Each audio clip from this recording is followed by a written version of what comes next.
केवल शिक्षा देता है, गुरु नहीं आते हैं।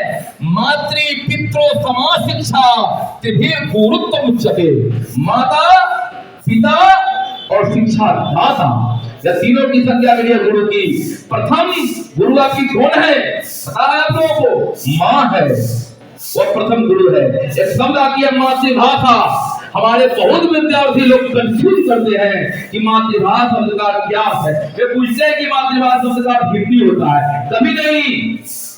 मातृ अंके निधाय, जान लो मातृभाषा का अर्थ। मातृ अंके निधाय ज्ञानम शिक्षयति, सा भाषा मातृभाषा। ऐसी भाषा जिसका अध्ययन बच्चा अपनी माता की गोद में बैठ करके करता है, उसका नाम है मातृभाषा।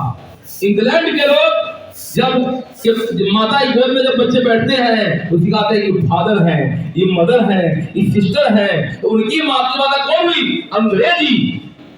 उनकी मातृभाषा हिंदी नहीं हुई। उर्दू वाले लोग जब अपनी माँ की गोद में बैठते हैं तो अम्मी, बाजी, खाला, है ना, अब्बा आदि का प्रयोग करते हैं। उनकी मातृभाषा उर्दू।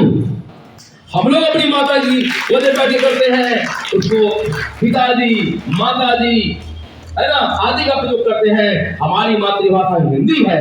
ये कभी नहीं समझिए कि मातृभाषा का हिंदी होता है।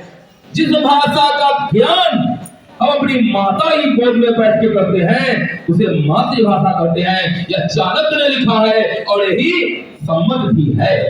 तो संस्कार की बात आ रही थी। संस्कार के लिए गुरु शिष्य से विद्या, पहले माता पिता और गुरु का सम्मान करना होगा। माता के सामने कैसे बोलना है, पिता के सामने कैसे बात करनी है, अपने गुरुओं के सामने कैसी बात करनी है। अगर अनुशासन आप में नहीं है, discipline makes great a country, अनुशासन एक देश को महान बनाता है। अगर आप में अनुशासन नहीं है तो गुरु भी आपका आदर नहीं करेंगे, पिता भी आपका आदर नहीं करेंगे, माँ भी आपका आदर नहीं करेगी। गुरु शिष्य विद्या, गुरु की सेवा करने से ही प्रथम विद्या की प्राप्ति होती है। दूसरा, पुष्कले न धनेवा, अथवा जो कठिन मदद का ऐसा बहुत है, हम हर विषय के शिक्षक को रख के पढ़वा लेंगे। दूसरा साधन। तीसरा, विद्या विद्या।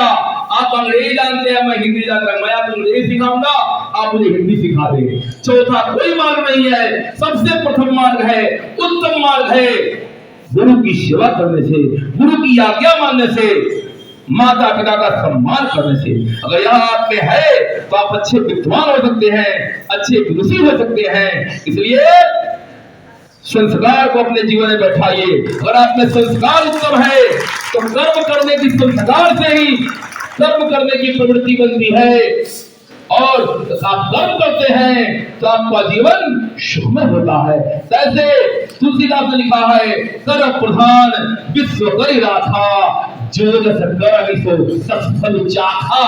इसे कर्म की महत्ता है। अपने जीवन में कर्म को उतारे। विद्यालय कै बजे में जाना है, कै बजे जाना है, कैसे पढ़ना है, गुरुओं के प्रति क्या हमारा सम्मान होना चाहिए, गुरु मुझे प्रेम से कैसे बुलाए, आपको तो लेना है। गुरु को अपने ज्ञान, माने गुरु को तो अपने वशीभूत आपको स्वयं कर देना है। आपको क्षमता है, इतना गुरु के प्रति आप समर्पित हो, उतना आपका अध्ययनशील होगा, गुरु आपका समादर करेंगे।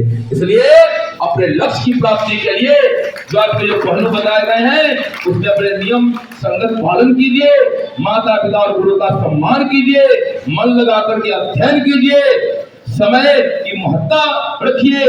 यही मूल मंत्र है। शांति शांति शांति।